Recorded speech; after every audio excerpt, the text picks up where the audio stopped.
Bismillahirrahmanirrahim. Alhamdulillahi rabbil alamin. Wassalatu wassalamu ala rasuli rabbil alamin.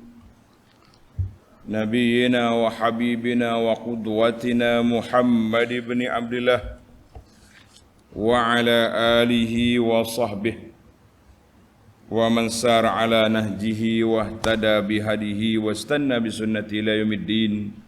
Amma ba'du. Muslimin dan muslimat, para pelajar, para pencinta ilmu, pencinta Al-Quran, Assalamualaikum warahmatullahi wabarakatuh. Alhamdulillah, syukur kita kepada Allah Azza wa Jalla kerana pada pagi ini 27/9/2022 bersamaan dengan takwim Malaysia 30 Safar 1444. Ada setengah takwim, 1 Rabiul Awal hari ni. Kita dapat mulakan tafsir surah At-Tur. Surah At-Tur, surah yang ke-52, juzuk yang ke-27. Surah At-Tur, insya-Allah kita akan baca muqaddimah surah, isi kandungannya, kemudian kita pergi kepada ayat-ayatnya. Ayat yang diletakkan dalam CD ini 1 hingga 8. 1 hingga 8. Ayat pendek ya, 2 baris ya, 1 hingga 8 tapi 2 baris saja dia punya tulisan.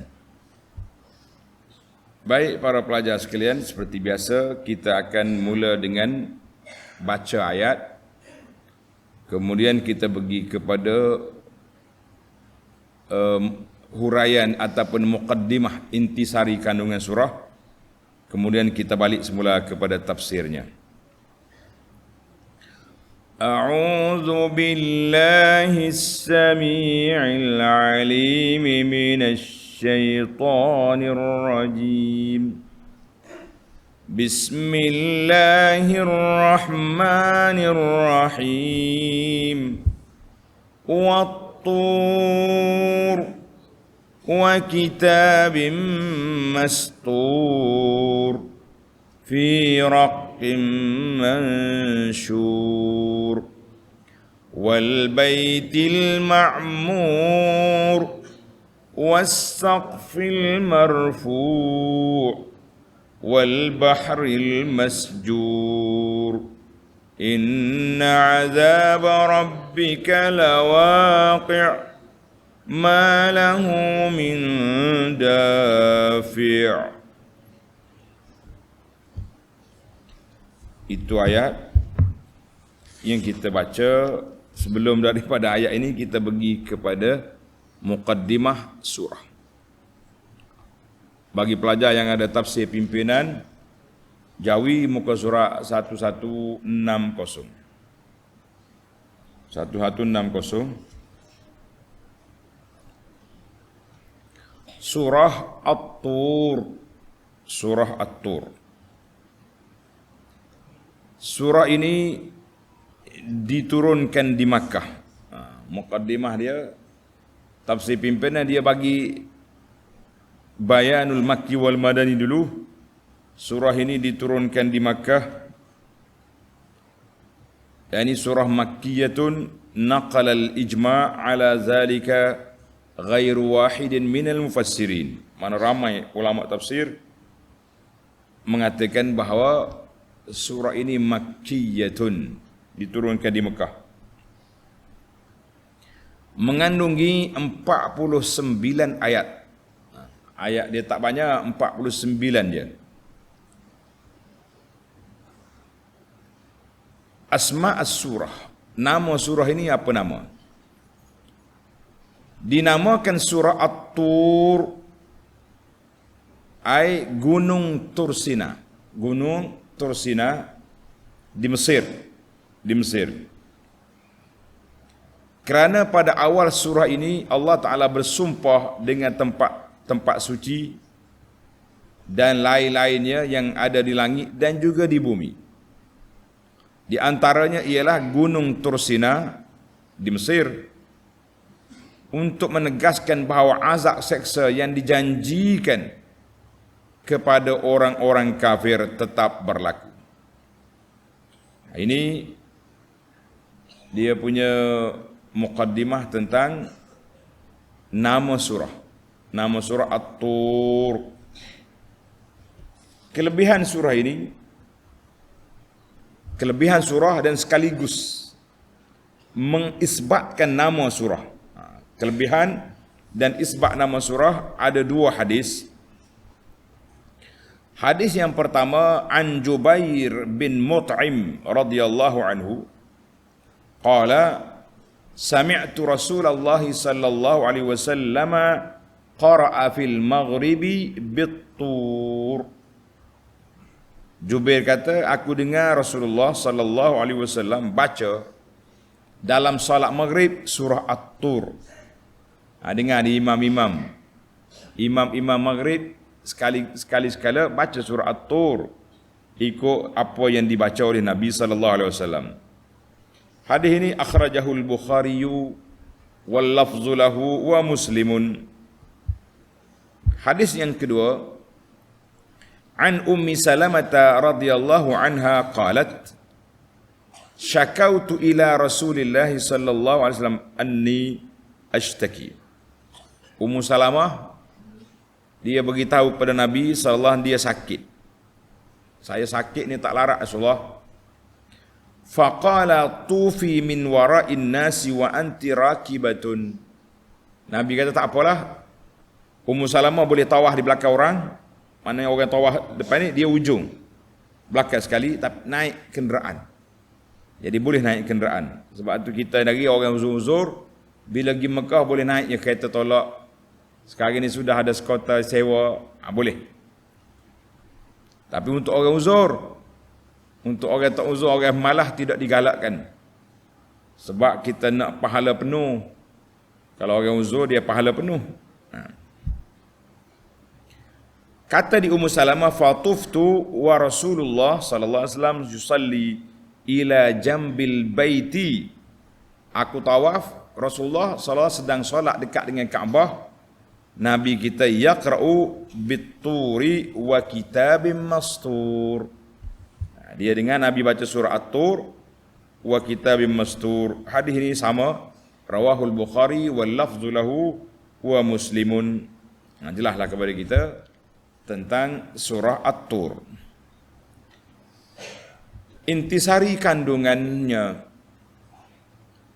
memberi amaran yang menggerunkan kepada orang-orang yang engkar bahawa mereka akan menerima akibat yang seburuk-buruknya pada hari kiamat kelak, ketika langit bergegar runtuh dan gunung ganang hancur lebur menjadi debu yang berterbangan, setelah alam ini bertukar dengan alam yang baru, yakni alam akhirat, dan manusia dihidupkan semula dan dibicarakan, maka orang-orang yang kufur engkar akan diseret ke dalam azab neraka serta dikatakan kepada mereka, rasakanlah bakaran ini kerana kamu tidak dibalas melainkan dengan apa yang kamu telah kerjakan di dunia dulu.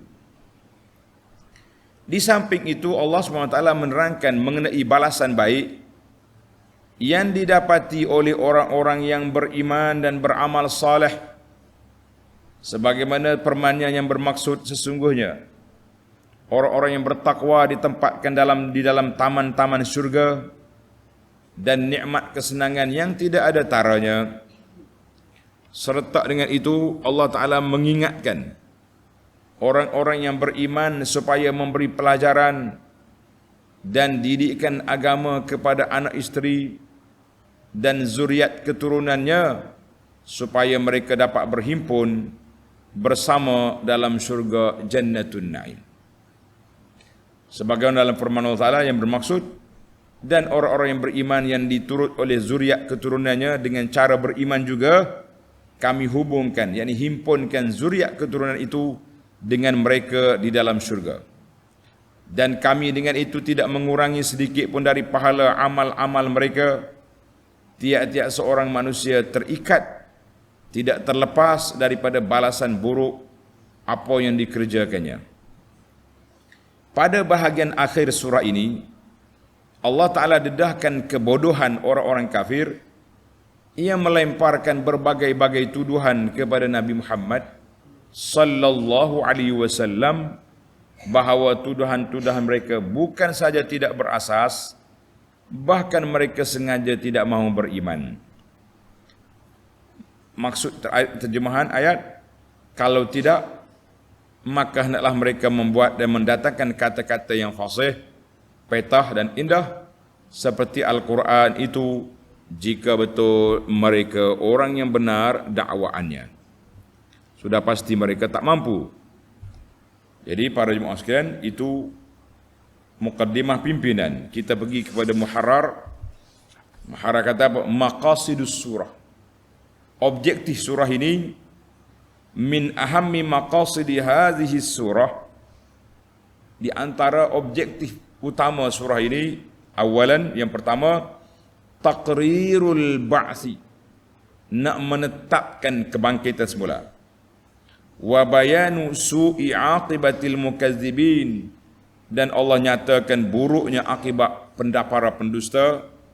Wa husni aqibatil mu'minin, dan eloknya akhir kesudahan orang mukmin. Dua, ar-raddu ala muftarayatil musyrikin wa akazibihim, nak menolak segala tuduhan-tuduhan jahat yang direka-reka, yang dibuat oleh puak musyrikin, dan juga pembohongan yang mereka lakukan. Dua maqasid. Sekarang kita pindah kepada maudu'atus surah. Maudu'atus surah, tajuk-tajuk utama dalam surah ini. Min ahammil maudu'atil lati ishtamalat 'alaiha hadhihi surah. Awalan, yang pertama, qasamullahi ta'ala bi ba'di makhluqati. Allah Ta'ala boleh bersumpah, dan dia bersumpah dalam surah ini dengan beberapa makhluknya yang menunjukkan kepada kamal qudratihi, sempurnanya kudrat Allah. Wa badi'i sun'ihi, indahnya ciptaan Allah. Wa kibabi kitabihi, dan dia bersumpah juga dengan kitab dia, sama ada Taurah ataupun Quran. Kita tengok huraian ulama nanti. Apa dia tujuan sumpah? Ala annal ba'tha haqqun, nak menyatakan bahawa kebangkitan semula itu benar. Wa ala annal jazaa'a haqqun, bahawasanya pembalasan itu benar. Wa kainun yaumal qiyamah, akan berlaku pada hari kiamat. Mau percaya ke tak percaya, tunggu je lah. Yang kedua, al-hadis an su'i aqibatil mukazzibin. Allah Ta'ala cerita tentang buruknya akhir kesudahan orang-orang mendustakan. Dan wa ma'addahu Allahu lil muttaqin, dan juga apa yang Allah Ta'ala sediakan untuk orang yang bertakwa, dan sifat-sifat nikmat yang akan diberikan kepada mereka, dan Allah akan puji mereka. Allah Ta'ala, mereka juga memuji Allah Azza wa Jalla di atas nikmat yang dikurniakan. Tiga, ar-raddu ala syubahil musyrikin wa akazibihim, menolak segala kekeliruan, pembohongan yang dibuat oleh puak-puak kafir. Yang keempat, al-ikhbaru bi anna az-zalimin, Allah cerita bahawa orang-orang yang zalim yu'azzabuna fid dunya, akan diazab dalam dunia, qabla azabihim fil akhirah, sebelum mereka diazab dalam akhirat. Khamisan, yang kelima, tasliyatun Nabi sallallahu alaihi wasallam, cerita-cerita yang dibawa ini sebagai penenang kepada hati Nabi sallallahu alaihi wasallam, dan janji Allah Ta'ala nak memberi sokongan, pertolongan. Maka Allah perintahkan Nabi supaya bersabar dan banyak bertasbih memuji Allah Azza wa Jalla. Itulah 5 tajuk utama yang dikemukakan, yang Allah Ta'ala kemukakan dalam ayat dalam surah At-Tur sebanyak 49 ayat ini. At-Tur hanya 49 ayat, pendek saja dia, tapi cerita dia panjang. Baiklah para jemaah sekalian, kita berpindah pula kepada tafsir ayat. Bismillahirrahmanirrahim. Dengan nama Allah yang Maha Pemurah lagi Maha Mengasihani. Wat-Tur, demi gunung Tursina. Ai uqsimu bijabali Turi Saina. Kita kata Tursina, bahasa Arab panggil Saina. Allah Ta'ala bersumpah dengan bukit Tursaina. Ia menjadi tempat Allah Ta'ala berkata-kata kepada Nabi Musa alaihi salam pada malam munajat itu. Nah, jadi begitulah kata di Imam Al-Wahidi. Dia kata aqala ammatul mufassirin, boleh katakan ramai ulama tafsir kata Allah Ta'ala bersumpah dengan bukit tempat dia berkata-kata dengan Musa AS. Jadi ini kata di Jumhur al-Mufassirin minas salafi wal khalaf. Dua-duanya sepakat. Ibnu Katsir pun mengatakan At-Tur al-jabalul ladzi yakunu fi asjar, bukit yang ada pokok sebagaimana bukit yang Allah Ta'ala berkata-kata dengan Musa alaihissalam, wa arsala minhu Isa, dan Allah Ta'ala juga hantar daripada bukit itulah Nabi Isa alaihissalam. Wa ma lam yakun fi syajarun, kalau bukit itu tak ada pokok, orang panggil jabalun, dia tak kata tur. Itu beza. Ini analisa daripada Ibnu Katsir. Ia pentingnya, tapi kita kena jangan tak dalam kepala awak pokok itu macam bukit Malaysia lah. Bukit Malaysia ni pokok penuh, kecuali setelah ditebang oleh para pembalak yang rakus. Bukit Arab ni pokok dia tak sikit-sikit ada pokok tu. Jangan kata kita duk bayar ke hijau juga Arab ni lah. Bukan macam tu. Satu. Jadi bukit Tur, berapa kali Tuhan sebut dalam Quran? Ada beberapa kali. Pelajar-pelajar tanda. Dalam surah Maryam ayat 52, surah Al-Qasas ayat 46, surah At-Tin ayat 2, wa turi sinin, dan surah kita ini wa tur. Jadi tur di sini iaitulah Tur Sina, Tur Saina. Ada juga ia mengatakan tur segala bukit. Tapi kita dah ramai ulama tafsir kata Tur Saina lah. Dia kata waqilah wa ismun likulli jabalin. Asal ke bukit atur lah. Jadi Allah Ta'ala bersumpah dengan Tur, bukit yang maksus, iaitulah bukit Tur Saina. Satu, tanda ni pelajar nombor, itu sumpah yang pertama. Sumpah yang kedua, wa kitabim mastur, wa kitabim mastur, dan demi kitab yang tertulis rapi. Demi kitab yang tertulis rapi. Ai wa uqsimu bi kitabin musattarin maktub, aku bersumpah dengan kitab yang tertulis, yang berbaris-baris, comel, rapi, maknanya tulisannya dia teratur, bukan berterabur, tidak. Jadi kitab apa sini? Jadi ulama kata ada 4 kaul. Dalam yang nak kata kitab ni ada 4 kaul. Yang pertama dia kata Al-Lauh Al-Mahfuz. Kitab Mastur, Lauh Mahfuz yang tersusun tulisan dia.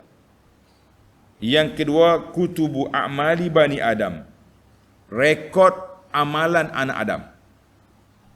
Yang ketiga, At-Taurah, kitab Taurat.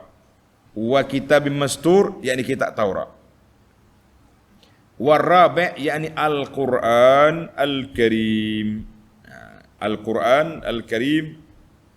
Jadi ramai juga ulama yang mengatakan maksud wa kitabim mastur Al-Quran. Tapi kita tak boleh nak abailah. Tak boleh nak abaikan pandangan ulama lain yang mengatakan Lauhil Mahfuz. Jadi kata di sebahagian para pengkaji tafsir, dia kata Lauhil Mahfuz bukan. Tidak. Walaupun disebut sebagai satu pandangan, tapi dia tidak tepat. Fa innahu laisa biraqqin. Dia tidak tertulis di atas lembaran Lauhil Mahfuz. Jadi ada kata amalan anak Adam, ada mengatakan Taurah, dan ada yang mengatakan Quran. Yang pentingnya Allah Ta'ala bersumpah dengan kitab dia, dengan kitab yang tertulis. Tertulis di mana? Fi raqqim mansyur. Pada lembaran surat yang terbuka. Ay raqqin mabsutin ghairi matwi. Lembaran terbuka bukan dilipat. Bukan dilipat.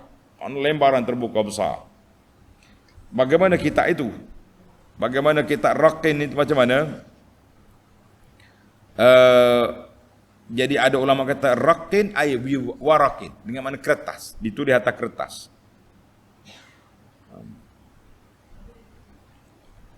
Kata di Syangkiti, dia kata kullu ma yuktabu fihi min sahifatin. Setiap benda alat tulis, kertas ke apa benda, raqqin, nama dia raqqin. Benda yang ditulis. Jadi khilaf ulama dalam menentukan raqqin ini, mereka berpunca daripada khilaf kalimah raqqin. Adakah setiap benda yang ditulis macam kertas tertulis di atas kulit-kulit? Orang zaman dulu, awak jangan fikir zaman awak ni, orang tulis atas kulit, tulis di atas tulang, tulis atas batu. Jadi hasil daripada itulah khilafnya ulama. Yang penting kita ambil kepada kitab yang tertulis. Di atas raqqin, di atas lembaran yang terbuka. Fi raqqin mansyur. Raqqin mansyur. Kalau kita masuk dalam tafsir yang panjang ini, sukar untuk kita nak keluar. Jadi kita kata yang tertulis. Sebab dalam kitab kita ni terjemah lembaran surat yang tertulis.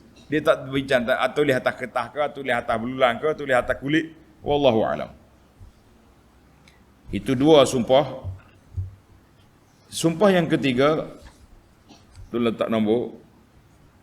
Wal baitil ma'mur. Dan demi al-baitul ma'mur. Apa dia baitul ma'mur? Tengok nota di bawah. Yakni rumah suci di langit. Tempat malaikat beribadat.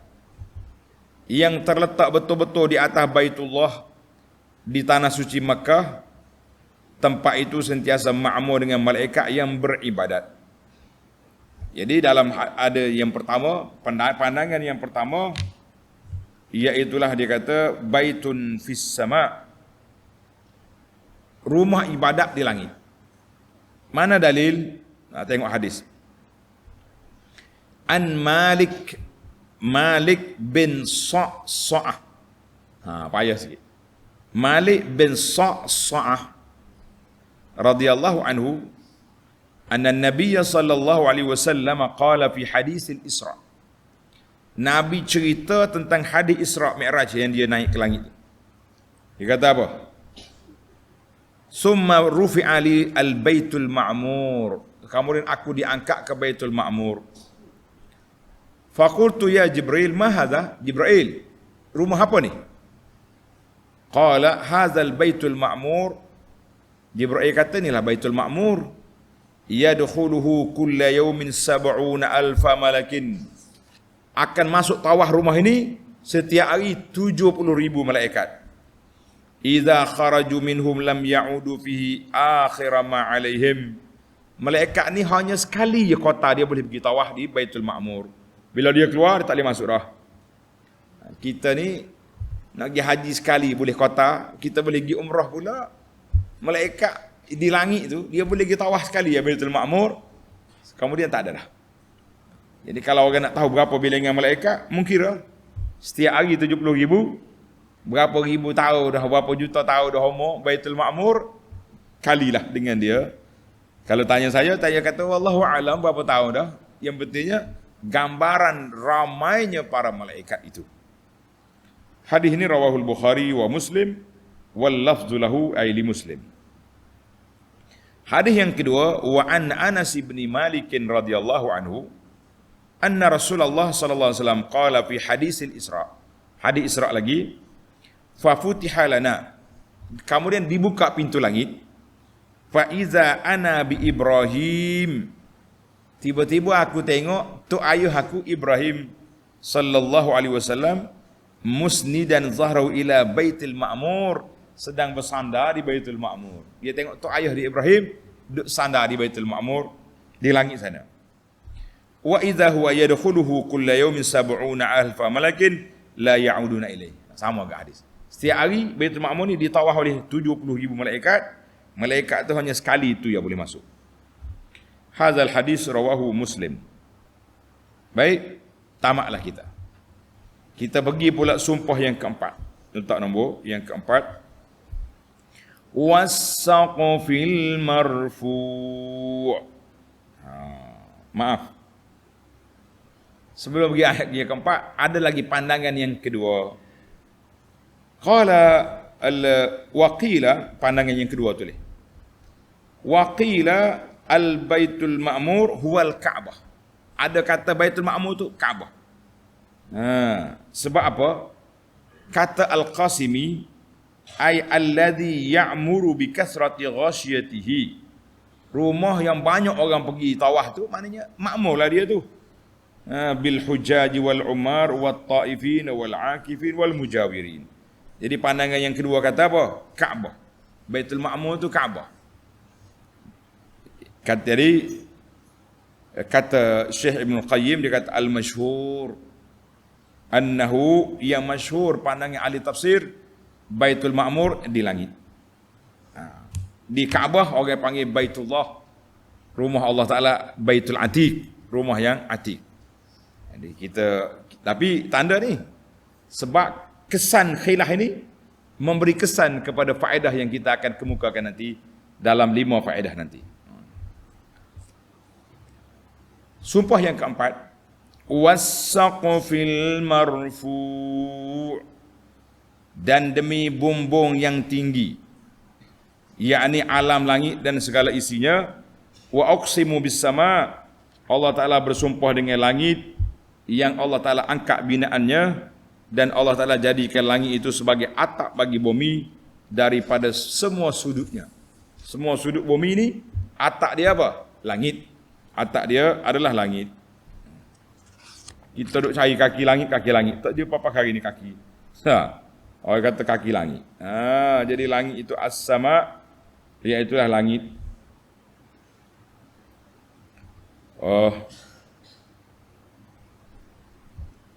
Langit. Yang ke berapa kita?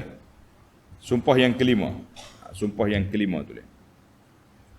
Sumpah yang kelima, wal bahril masjur, dan demi laut yang penuh tepu dengan kepanasannya. Ai wa uqsimu bil bahril masjur, dan aku bersumpah dengan laut yang begitu panas.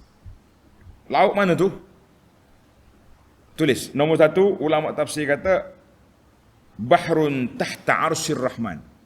Ada laut di bawah arasy. Laut ada di atas. Ada pandangan yang kedua mengatakan bahrud dunia, laut yang ada di atas dunia sekarang.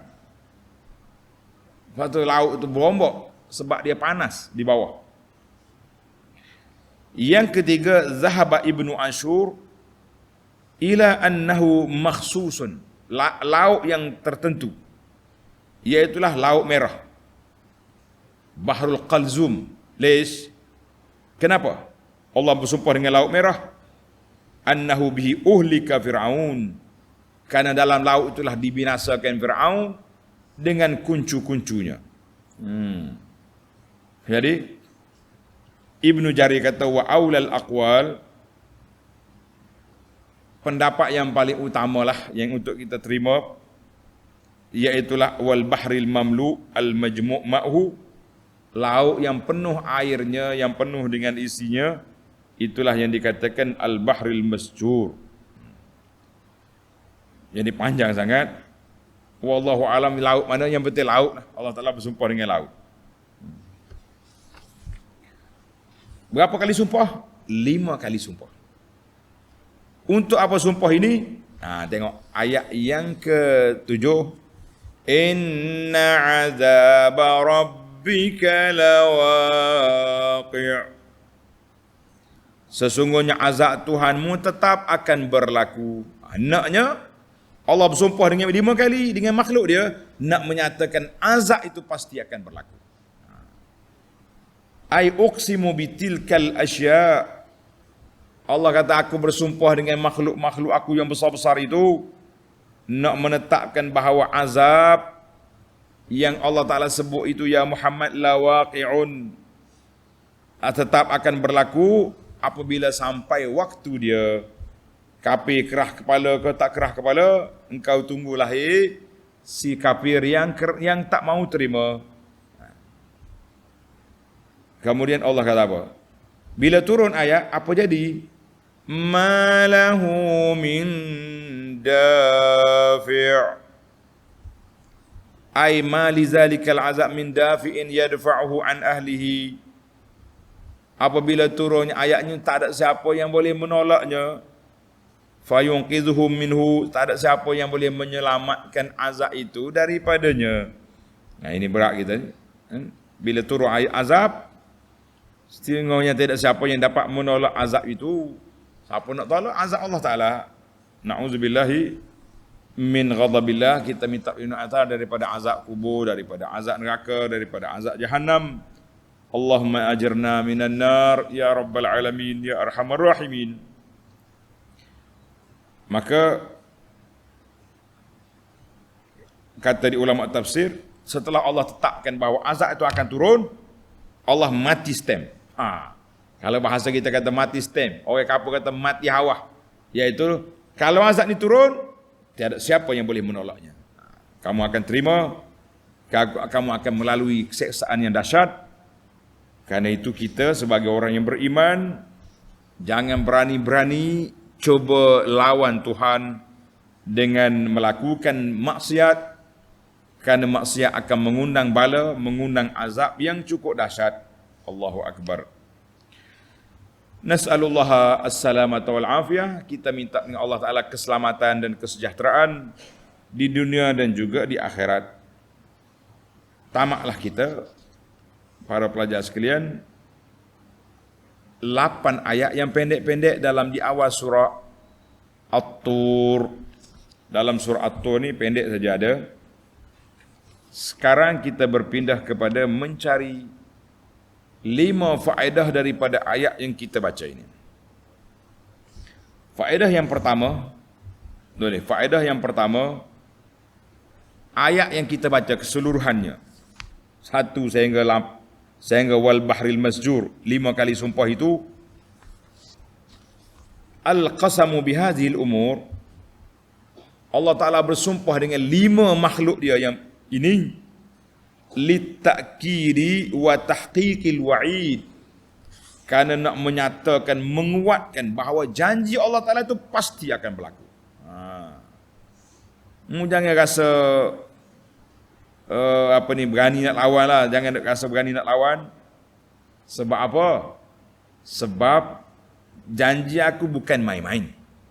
Janji Allah Ta'ala itu benar.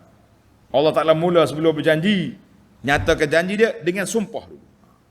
Jadi ulama tadabbur kata, wa takhsisu hadhil umur, Allah Ta'ala sebut 5 perkara ini sebagai bahan sumpah dia, li'annaha umurun izam, kerana dia 5 perkara yang besar yang menunjukkan kepada keagungan dan kudrat Allah Azza wa Jalla. Jadi bila kita dengar Allah Ta'ala gini, dia punya milik ini, maka Allah bersumpah benda ni akan berlakulah. Tidak ada siapa yang dapat menolaknya, para pelajar sekalian.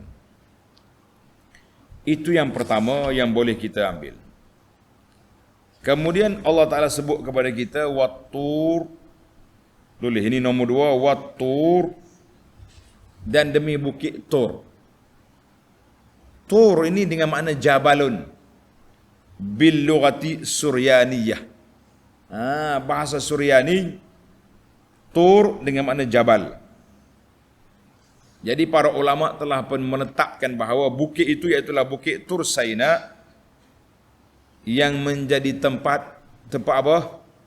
Tempat Nabi Musa AS bermunajat dengan Allah Azza wa Jalla, dan disitulah diturunkan alwah, lauh ataupun lembaran-lembaran yang mengandungi usulus syariah yang dinamakan kitab Taurah. Maka Allah Ta'ala bersumpah dengan bukit Tur. Sebab apa? Sebab di situ ada berlaku tempat dia panggil Wadi al-Muqaddas, lembah yang suci. Tempat Allah Ta'ala pilih untuk Nabi Musa bermunajat dengan Allah Azza wa Jalla. Jadi sebutlah Tur, mana Tur Saina. Tur dengan mana apa? Dengan mana Tur Saina. Kemudian dibawa mari kepada kita yang nombor 3, tulis nombor 3. Wa kitabin mastur fi raqqin mansyur. Kitab yang tertulis dalam lembaran yang terbuka. Apa dia cerita ni? Jadi kitabin, dia guna kalimah nakirah, kitabin. Dia tak guna al-kitab, zalikal kitab. Kalau Quran ada alif lam. Sini wa kitabin mastur, dan kitab yang tertulis. Artinya kitab itu telah selesai.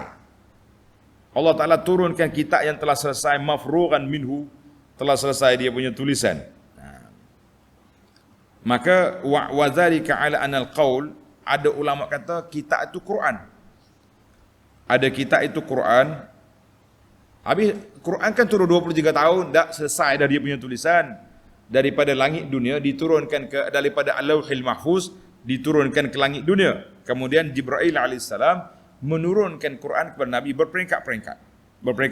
Sebab itu dia kata fi raqqim mansyur, dalam lembaran yang terbuka, iaitulah yang ada di tangan para malaikat untuk dibawa turun kepada Nabi sallallahu alaihi wasallam. Maka kitab ini sudah tertulis, sudah pun siap. Jadi kalau kita kata kitab Al-Quran, jelas. Baik, kalau kita kata dia Taurah, tulis ni pelajar. Sebagaimana tafsir yang kedua, ulama tafsir kata Taurah. Sebab sesuai dengan Tur wa kitabin, ai kitab Taurah. Ada hujah dia. Allah Ta'ala bersumpah dengan bukit Tur Saina, kitab itu Taurat lah. Kalau kata kitab Taurat, ai kitabul mawjud, kitab yang ada di tangan Nabi Musa AS untuk membatalkan syirik. Walil isyarati ila annal Quran, ayat ini nak beritahu kepada puak kafir bahawa kalau kamu kata Quran ni pelik, mari marah kau syirik, bukan Nabi SAW yang mula. Kitab Taurat yang kamu percaya tu, hei ahlul kitab, kitab itu juga membatalkan syirik. Kenapa kamu tak mau terima Quran? Dia ada kaitan dua tu. Mana kalau kata Quran, sesalah. Kalau kata Taurah pun boleh diterima. Itu para ulama tafsir, dia tak tinggal kepada kita kecuali dia akan bahaskan semua perkara yang ada supaya kita boleh faham maksud ayat-ayat yang dibaca itu. Baik, yang keempat pula dia kata apa? Wal baitil al-ma'mur was-saqfil marfu'. Semua tu duduk atas belakang. Al-Baitul Ma'mur di situ ada ulama kata rumah ibadat di Kaabah. Ada yang mengatakan rumah ibadat di langit. Yang Nabi kita tengok Ibrahim hidup sandar tu. Ada yang mengatakan Kaabah, Baitul Ma'mur itu. Jadi kalau kita kata Kaabah, jadi turun bawah. Ni sesuai dengan Baitul Ma'mur di atas sebab Baitul Ma'mur was-saqfil marfu'. Rumah ibadat di langit dan langit yang terangkat. Mana dua tu sekali. Masa itulah dikata Allah Ta'ala munasabah. Kalau kata Baitul Ma'mur di langit, sebab Tuhan sebut langit lepas pada dia, itu dekat. Dan ada juga yang mengatakan dia tu Kaabah. Kalau kata Kaabah, apa dia? Kalau kata dia tu Kaabah, Baitul Ma'mur Kaabah, sabqul al-qasam bi kitabit Taurah. Fa uqiba bi qismil mawatin. Ayat tadi Kitab Mastur, kitab Taurat, di mana? Diturun di Tursena. Maka wal Baitul Ma'mur, bagi ulama tafsir yang mengatakan ini Quran, ini Kaabah, sebab dia kata munasabah dengan nak cerita kepada orang kafir, dua tempat. Tempat yang pertama turun Taurat di Tur. Tempat yang kedua turun Al-Quran di Baitul Ma'mur, ai Kaabah. Jadi dua-dua tu berat belakalah bagi puak kafirnya, tapi kita orang beriman kita boleh terima. Namun begitu, majoriti ulama tafsir menetapkan bahawa Baitul Ma'mur ai fis sama, di langit yang telah ditengok oleh Nabi sallallahu alaihi wasallam. Berapa dah kita? 4 dah. Baik, kita pergi kepada yang kelima, yang terakhir. Allah kata apa? Was-saqfil marfu. Selesai dah, saqfil marfu, dua atas dari dia tadi. Wal bahril masjur, dan laut yang bergelora yang begitu panas. Jadi nak mencerita ayat ini, qusida minhat tazkir. Semua itu Allah Ta'ala nak sebut kepada kita bahawa aku peringatkan kamu dengan sumpah-sumpah aku ini untuk menyatakan inna azaba rabbika lawaqi' ma lahu min dafi'. Itu natijah dianya. Tuhan nak bagi tahu kepada kita, aku yang memiliki semua yang aku sebut tadi. Dan ingat baik, azab yang aku janji itu tetap akan berlaku. Siapa yang menolak, siapa yang menentangnya, azab akan menimpa. Dan tidak ada ruang, tidak ada peluang lagi untuk dia menyelamatkan diri. Dan tidak ada siapa yang akan menolaknya. Wallahu alam. Inilah dipanggil ayatun makkiyatun.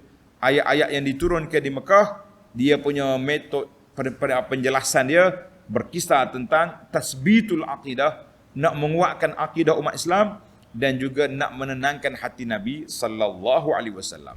Allah bersumpah dengan 5 makhluk dia yang besar, kemudian dinyatakan bahawa janji dia benar. Kita semua yakin dengan janji Allah, cuma kita minta doa kepada Allah Taala supaya Allah campurkan dalam hati kita keyakinan yang tidak berbelah bagi tentang janji Allah Taala, yang menyebabkan kita akan banyak beribadat. Kita takut pada Allah Azza wa Jalla daripada melakukan kecuaian. Kita tidak akan berani menderhakai Allah Azza wa Jalla. Inna azaba rabbika lawaqi'. Azab itu tetap akan berlaku. InsyaAllah kita akan sambung lagi ayat kita, ayat yang ke-9 dalam siri yang akan datang. Subhanakallahumma wa bihamdika asyhadu an la ilaha illa anta astaghfiruka wa atubu ilaik. Wa sallallahu ala nabiyyina Muhammadin wa ala alihi wa sahbihi ajma'in walhamdulillahi rabbil alamin. Wassalamualaikum warahmatullahi wabarakatuh.